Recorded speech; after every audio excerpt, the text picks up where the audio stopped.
بسم اللہ الرحمن الرحیم۔ تمام درود و سلام محمد و آل محمد پر۔ اگر آپ کو ہماری یہ کاوش پسند آئے تو ہمارے چینل کو سبسکرائب کریں اور لائک کا بٹن پریس کریں۔ حضرت خضر علیہ السلام۔ حضرت خضر علیہ السلام بروایت حیات القلوب میں حضرت امام جعفر صادق علیہ السلام سے مروی ہے کہ حضرت خضر نبی مرسل تھے۔ خداوند عالم نے انہیں انہی کی قوم پر مبعوث فرمایا تھا۔ ان کے عہد بعثت کا تعین مشکل ہے، لیکن یہ ثابت ہے کہ عہد حضرت موسیٰ میں درجہ نبوت پر فائز تھے، اور انہیں خداوند عالم نے ابد تک کے لیے دریاؤں پر متعین فرما دیا ہے۔ تاریخ طبری میں ہے کہ خداوند عالم نے انہیں دریاؤں پر موکل فرمایا ہے۔ جو کوئی دریا میں بحالت اسلام مرتا ہے وہ اس کو غسل دیتے ہیں اور اس پر نماز پڑھتے ہیں۔ انہیں خداوند عالم نے لوگوں کی نظروں سے پوشیدہ رکھا ہے۔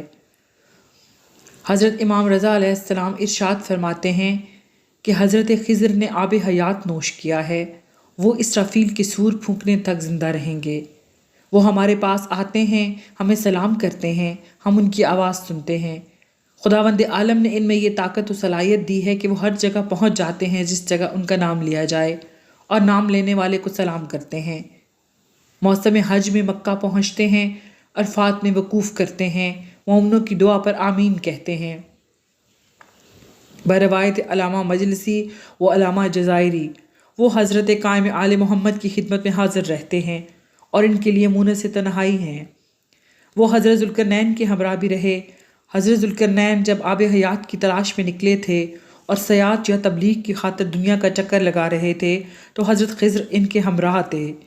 ایک مقام پر جب 360 چشمے نظر آئے تو حضرت ذوالقرنین نے اپنے لشکر والوں کو ایک ایک مچھلی دی اور کہا، ہر شخص الگ الگ چشمہ سے اسے دھو کر میرے پاس لائے۔ سب نے اپنی اپنی مچھلی ایک ایک چشمے سے دھوئی۔ حضرت خضر نے جو بروایت تاریخ اسلام حضرت ذوالقرنین کی فوج کے سپہ سالار تھے، اپنی مچھلی ایک چشمہ میں دھونے کا آغاز کیا تو وہ زندہ ہو کر پانی میں چلی گئی۔ وہ سمجھ گئے کہ اس چشمے میں آب حیات ہے، لہٰذا انہوں نے کپڑے اتار کر اس میں غسل کرنا شروع کر دیا، جی بھر کر اس میں پانی پیا۔ پھر جب سب لوگ حضرت ذوالقرنین کے پاس جمع ہوئے اور سب نے اپنی اپنی مچھلی کی خدمت میں پیش کی تو حضرت خضر نے ذوالقرنین کے سوال کے جواب میں کہ تم بھی اپنی مچھلی لاؤ، یہ کہا کہ میری مچھلی تو زندہ ہو کر پانی میں چلی گئی ہے۔ حضرت ذوالقرنین نے فرمایا، بس تم نے آب حیات پی لیا ہے، اب یہ بتاؤ کہ آیا تم نے اس میں سے پیا یا نہیں پیا؟ انہوں نے کہا، میں نے اس میں سے پیا بھی تھا اور اس میں نہایا بھی ہوں۔ حضرت ذوالقرنین نے کہا، اب تم اس وقت تک زندہ رہو گے جب تک سور نہ پھونکا جائے گا، اور سنو، یہ چشمہ تمہارے لیے خلق کیا گیا تھا، اب تم نظروں سے ابد تک پوشیدہ رہو گے۔ چنانچہ وہ زندہ اور باقی موجود ہیں، ہر اس مقام پر پہنچ جاتے ہیں جہاں ان کا ذکر ہوتا ہے۔ علامہ جزائری کا بیان ہے کہ ان کا ہر اس جگہ پہنچ جانا اس سے بھی ثابت ہوتا ہے کہ جب کسی چیز پر ان کی نظر ہوتی ہے اور وہ چیز مقفل کر کے رکھ دی جاتی ہے تو صبح کو اس پر حضرت خضر کی انگلیوں کے نشانات ہوتے ہیں۔ حضرت خضر کو خدا نے ہر جگہ پہنچنے کی صلاحیت دی ہے اور وہ ہر اس مقام تک پہنچتے ہیں جہاں پر ان کا ذکر کیا جائے، تو اس امر کے تسلیم کر لینے میں کسی کو کیا عذر ہو سکتا ہے کہ حضرت علی ابن ابی طالب ہر ایک شخص کی امداد کے لیے فوراً پہنچتے ہیں جو انہیں پکارتا ہے، کیونکہ نہ صرف خضر بلکہ تمام انبیاء ان کے ممنون احسان ہیں اور ان کی حیثیت سے کم درجہ رکھتے ہیں۔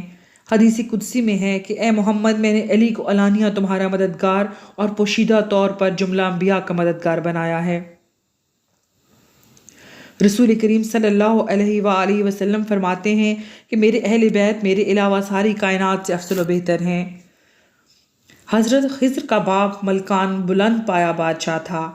اس کے زمانے میں نہ جانے کون سے ایسے حالات پیدا تھے کہ جس سے متاثر ہو کر حضرت خضر کی والدہ نے، جن کا نام بروایت مجمع البحرین الہا تھا، حضرت خضر کو اپنے گھر میں جنم دینے کی بجائے پہاڑ کی ایک کھو میں جنا۔ یہ ثابت ہے کہ حضرت خضر علیہ السلام کی والدہ نے پہاڑ کی کھو میں جنم دیا اور وہ ان کو وہیں چھوڑ کر چلی آئیں۔ خدا کی قدرت نے توجہ دی اور روزانہ ان کے پاس ایک بکری پہنچنے لگی اور وہ انہیں روزانہ دودھ پلا جایا کرتی تھی۔ ایک دن ملکان ادھر سے گزرا تو انہیں اٹھا لایا۔ اس نے ان کی پرورش کی یہاں تک کہ وہ جوان ہو گئے۔ بادشاہ نے کسی ضرورت کے تحت صحف ابراہیم لکھوانے کے لیے بہت سے کاتبوں کو جمع کیا، جن میں حضرت خضر بھی اپنی قدرتی صلاحیت کی بنا پر شریک ہوئے اور کتابت میں اعلیٰ کردار ادا کیا۔ ملکان بادشاہ نے جب ان کے حالات کا جائزہ لیا تو ثابت ہوا کہ یہ انہی کا فرزند ہے، تو اس نے اپنا فرزند یقین کر کے انہیں ولی عہد بنا دیا۔ حضرت خضر کا اصل نام بروایت تاریخ اسلام مورخ ذاکر حسین بلیہ بن ملکان تھا۔ یہی کچھ مولانا محمد بشیر نے بھی تاریخ اسلام میں لکھا ہے، لیکن بہت سے مورخ یہ کہتے ہیں کہ ان کا نام تالیان تھا۔ حضرت خضر کی کنیت ابو العباس تھی اور لقب خضر تھا۔ وہ اس لقب سے اتنا مشہور ہوئے کہ ان کا اصل نام ہی خضر بن گیا۔ خضر انہیں اس لیے کہا جاتا ہے کہ جس زمین سے گزرتے تھے وہ سرسبز ہو جاتی تھی، اور جس چیز سے آپ کا بدن مس ہو جاتا تھا اس میں سبزی پیدا ہو جاتی تھی۔ ایک روایت میں ہے کہ وہ جس سوکھی ہوئی شاخ کو ہاتھ لگا دیتے تھے اس میں برگبار پیدا ہو جاتا تھا اور شگوفے نکل آتے تھے۔ مجمع البحرین میں ہے کہ وہ جس جگہ نماز پڑھتے تھے وہ جگہ شاداب ہو جاتی تھی۔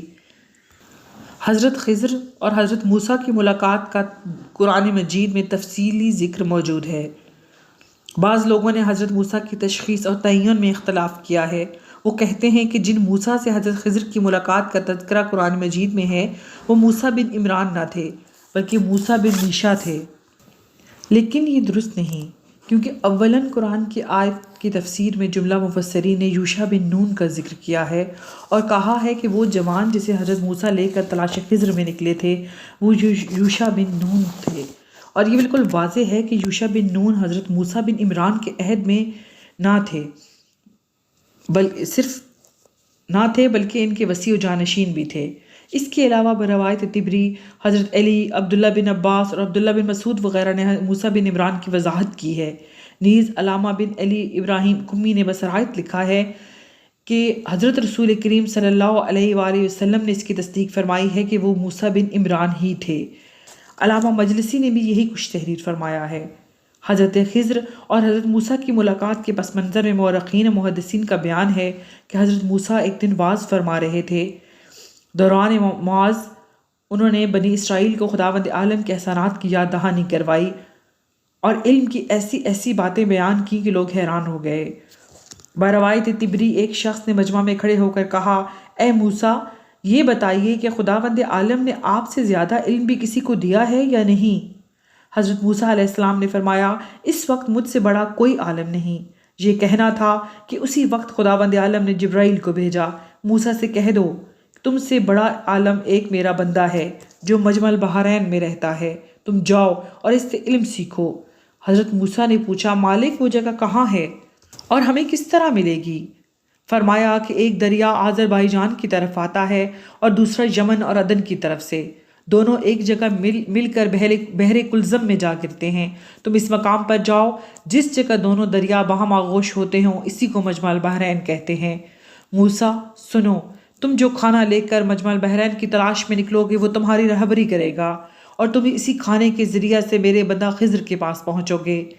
یہ سن کر حضرت موسیٰ نے حضرت یوشع بن نون سے فرمایا کہ توشہ سفر فراہم کرو اور میرے ساتھ چلو تاکہ میں مجمع البحرین میں پہنچ کر حضرت خضر سے ملاقات کروں اور ان سے تعلیم حاصل کروں۔ حضرت یوشع نے کچھ روٹی اور ایک بڑی مچھلی بھنوا کر ہمراہ لے لی۔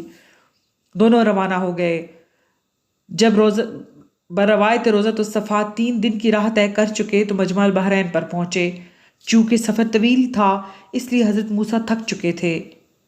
اس دوران میں یا تو حضرت یوشع بن نون نے مچھلی کو پانی میں دھونا چاہا یا ہوا کے ذریعے سے پانی مچھلی پر پڑ گیا، غرض کہ مچھلی زندہ ہو کر پانی میں چلی گئی۔ حضرت موسیٰ جب جاگے تو آگے کے لیے روانہ ہو گئے۔ راستہ میں حضرت یوشع سے کہا، کھانا لاؤ۔ حضرت یوشع نے عرض کی، دیگر کھانے کی چیزیں تو پہلے ہی ختم ہو چکی تھیں، میرے پاس ایک مچھلی رہ گئی تھی جو اسی جگہ زندہ ہو کر پانی میں چلی گئی، جس کا ذکر کرنا میرے خیال سے اتر گیا۔ حضرت موسیٰ نے فرمایا، واپس چلو، حضرت خضر اسی جگہ ملیں گے، کیونکہ خداوند عالم نے فرمایا تھا تمہارا کھانا تمہاری رہبری کرے گا۔ جب یہ دونوں پلٹ آئے تو دیکھا کہ مچھلی جن جن راستوں سے گزری تھی وہ سارے مقامات زمین تک کھلے ہوئے تھے اور راستہ بنا ہوا تھا۔ یہ انہی راستوں پر روانہ ہو کر دریا کے اندر اس جگہ پہنچے جس جگہ حضرت خضر نماز پڑھ رہے تھے، اور وہ ایسی جگہ تھی جو پانی سے بنی ہوئی تھی، اور اس کاشانہ پر پانی کا گنبد معلق تھا۔ حضرت خضر جب نماز سے فراغت کر چکے تو حضرت موسیٰ نے کہا سلام علیکم۔ انہوں نے جواب میں وعلیکم السلام یا نبی اللہ کہا۔ حضرت موسیٰ علیہ السلام نے پوچھا آپ کو کس نے بتایا کہ میں نبی ہوں؟ فرمایا جس نے آپ کو میرے پاس بھیجا ہے۔ پھر حضرت موسیٰ نے اپنے آمد کی غرض بتائی اور کہا میں اس لیے حاضر ہوا ہوں کہ آپ سے کچھ سیکھوں اور آپ کی صحبت سے علم حاصل کروں۔ حضرت خضر علیہ السلام نے فرمایا یہ بڑا مشکل ہے کہ تم مجھ سے کچھ حاصل کر سکو، کیونکہ تمہارا علم ظاہر سے متعلق ہے اور میرا علم باطن سے تعلق رکھتا ہے۔ حضرت موسیٰ نے کہا آپ اطمینان رکھیے، اگر خدا نے چاہا تو آپ مجھے باضابطہ آدمی پائیں گے اور میں آپ کے کسی حکم کی نافرمانی نہ کروں گا۔ حضرت خضر نے کہا اچھا، اگر آپ کو میرے ساتھ رہنا ہے تو جب تک میں خود آپ سے کسی بات کا ذکر نہ چھیڑوں آپ مجھ سے کسی چیز کے بارے میں مت پوچھیے گا۔ غرض یہ دونوں مل کر چل کھڑے ہوئے۔ حضرت یوشع بن نون بھی پیچھے پیچھے چلے۔ باروایت روضۃ الصفا حضرت یوشع حضرت موسیٰ سے اجازت لے کر واپس مقام تہیہ میں آ گئے۔ غرض کہ جب دونوں کشتی میں سوار ہوئے تو حضرت خضر نے کشتی میں چھید کر دیا۔ موسیٰ نے کہا آپ نے تو غضب کیا، کشتی میں اس غرض سے سوراخ کیا ہے کہ لوگوں کو ڈبو دیجئے، یہ تو آپ نے بہت عجیب بات کی ہے۔ حضرت خضر نے کہا میں نے آپ سے پہلے ہی کہہ دیا تھا کہ آپ میرے ساتھ ہرگز صبر نہ کر سکیں گے۔ حضرت موسیٰ نے کہا اچھا جو ہوا سو ہوا، آپ میری فروگزاشت پر گرفت نہ کیجئے اور مجھ پر میرے اس معاملہ میں اتنی سختی نہ کیجئے۔ خیر یہ تو ہو گیا۔ پھر دونوں کے دونوں آگے چلے، یہاں تک کہ کشتی سے اتر کر دونوں مقام انطاکیہ پہنچے۔ وہاں ایک لڑکے سے ملے تو حضرت خضر نے اسے جان سے مار ڈالا، اور بروایت ناسخ التواریخ اس لڑکے کا نام جیسون، اس کے باپ کا نام سلاس اور اس کی ماں کا نام شاہویہ تھا۔ حضرت موسیٰ نے کہا معاذ اللہ، آپ نے ایک معصوم شخص کو مار ڈالا اور وہ بھی کسی کے خون کے بدلے میں نہیں، آپ نے تو یقینی طور پر ایک عجیب حرکت کی ہے۔ حضرت خضر نے کہا کیوں؟ میں نے آپ سے پہلے بھی کہہ دیا تھا میرے ساتھ ہرگز صبر نہ کر سکیں گے۔ حضرت خضر نے کہا خیر جو ہوا وہ ہوا، اب اگر میں آپ سے کسی چیز کے بارے میں پوچھوں تو آپ مجھے اپنے ساتھ نہ رکھیے گا، بے شک آپ میری طرف سے معذرت کی حد کو پہنچ گئے۔ غرض یہ سب ہو گیا۔ پھر دونوں آگے چلے، یہاں تک کہ جب ایک گاؤں والوں کے پاس پہنچے تو وہاں کے لوگوں سے کچھ کھانے کو مانگا تو ان لوگوں نے ان دونوں کو مہمان بنانے سے انکار کر دیا۔ تو پھر ان دونوں نے اسی گاؤں میں جس کا نام بروایت ناسخ التواریخ ایلا تھا ایک دیوار کو دیکھا کہ گری جاتی ہے، تو حضرت خضر نے اسے سیدھا کر دیا۔ اس پر حضرت موسیٰ نے کہا اگر آپ چاہتے تو ان لوگوں سے اس کی مزدوری لے سکتے تھے تاکہ کھانے کا سہارا ہو جاتا۔ حضرت خضر نے کہا بس میرے اور آپ کے درمیان چھٹم چھٹا۔ اس کے بعد حضرت خضر نے فرمایا اے موسیٰ، جن باتوں پر آپ سے صبر نہ ہو سکا میں ابھی آپ کو ان کی اصل حقیقت بتائے دیتا ہوں، لیجئے سنیے۔ وہ کشتی جس میں میں نے سوراخ کر دیا تھا وہ چند غریبوں کی تھی جو دریا میں محنت کر کے گزارا کرتے تھے۔ میں نے چاہا کہ اسے عیب دار بنا دوں کیونکہ ان کے پیچھے ایک ظالم بادشاہ آتا تھا کہ تمام کشتیاں زبردستی بیگار میں پکڑ لیتا تھا۔ عیب دار ہونے کی وجہ سے وہ کشتی بیگار میں جانے سے بچ گئی اور غریب لوگ نقصان سے محفوظ رہے۔ وہ لڑکا جس کو میں نے مار ڈالا تو اس کے ماں باپ دونوں سچے مسلمان اور ایماندار تھے، تو مجھ کو یہ اندیشہ ہوا کہ کہیں ایسا نہ ہو کہ بڑا ہو کر ان کو بھی اپنی سرکشی اور کفر میں پھنسا دے، تو ہم نے چاہا کہ اسے مار ڈالیں اور ان کا پروردگار ان کو اس کے بدلے میں ایسا فرزند عطا فرمائے جو اس سے پاک نفس اور پاک قرابت میں بہتر ہو۔ اور وہ دیوار تھی جسے میں نے کھڑی کر دیا تو وہ شہر کے 2 یتیم لڑکوں کی تھی، اور اس کے نیچے ہی دونوں لڑکوں کا خزانہ گڑا ہوا تھا۔ ان لڑکوں کا باپ ایک نہایت نیک آدمی تھا، تو تمہارے پروردگار نے چاہا کہ دونوں لڑکے اپنی جوانی کو پہنچیں تو تمہارے پروردگار کی مہربانی سے اپنا خزانہ نکال لیں، اور میں نے جو کچھ کیا اپنے اختیار سے نہیں کیا بلکہ اپنے خدا کے حکم سے کیا۔ یہ حقیقت ہے کہ ان واقعات پر آپ سے صبر نہ ہو سکا۔ یہ کہہ کر بروایت طبری حضرت خضر غائب ہو گئے۔ اکثر کتابوں میں ہے کہ حضرت خضر نے اپنی روانگی سے قبل حضرت موسیٰ کو کچھ نصیحت بھی فرمائی تھی۔ آرائش سالبی میں ہے کہ حضرت علی ابن ابی طالب فرماتے ہیں کہ جب حضرت خضر نے حضرت موسیٰ سے کہا کہ میں آپ کو خدا کے حوالے کیے جاتا ہوں تو حضرت موسیٰ نے کہا مجھے کچھ نصیحتیں فرمائیے۔ حضرت خضر نے کہا بلا ضرورت کسی کے پاس نہیں جانا چاہیے، خوشامد سے بچنا چاہیے، بلا وجہ ہنسنے سے پرہیز کرنی چاہیے، خطا کرنے والوں پر طعنہ زنی نہیں کرنی چاہیے، اپنے گناہوں پر رونا چاہیے، آج کا کام کل پر نہیں ٹالنا چاہیے۔ عجائب القصص میں ہے کہ حضرت خضر نے کہا ترش روئی نہیں کرنی چاہیے، لالچ سے بچنا چاہیے، اور ساتھ ہی یہ بھی کہا کہ نفع پہنچانے کی عادت ڈالو اور کسی کو نقصان پہنچانے کا خیال دل میں نہ لاؤ۔ علامہ شیخ عباس قمی سفینۃ البحار میں لکھتے ہیں کہ راوی معتبر آمش کا بیان ہے کہ میں نے ایک ایسی عورت کو دیکھا جو مدینہ میں سیاہ رنگ کی نابینا تھی۔ وہ لوگوں کو پانی پلایا کرتی تھی اور یہ آواز لگایا کرتی تھی علی کی محبت میں پانی پیو۔ پھر میں نے اسی عورت کو مکہ میں اس حال میں دیکھا کہ بالکل بینا ہے اور اچھی طرح دیکھتی ہے، اور ساتھ وہ آواز لگاتی ہے اس شخص کی محبت میں پانی پیو جس کی وجہ سے خدا نے مجھے بینا بنا دیا۔ یہ سن کر میں آگے بڑھا اور میں نے اس سے پوچھا تیرا کیا واقعہ ہے، تو نابینا سے بینا کیسے بنی؟ اس نے کہا میں حسب دستور آواز لگا رہی تھی کہ اتنے میں ایک شخص نمودار ہوا۔ اس نے کہا کیا تو دل سے علی کی محبت کا دم بھرتی ہے؟ میں نے کہا ہاں بے شک ایسا ہی ہے۔ یہ سنتے ہی اس نے آسمان کی طرف ہاتھ بلند کیے اور کہا خدایا اگر یہ اپنے دعوے میں سچی ہے تو اس کی بنائی پلٹا دے۔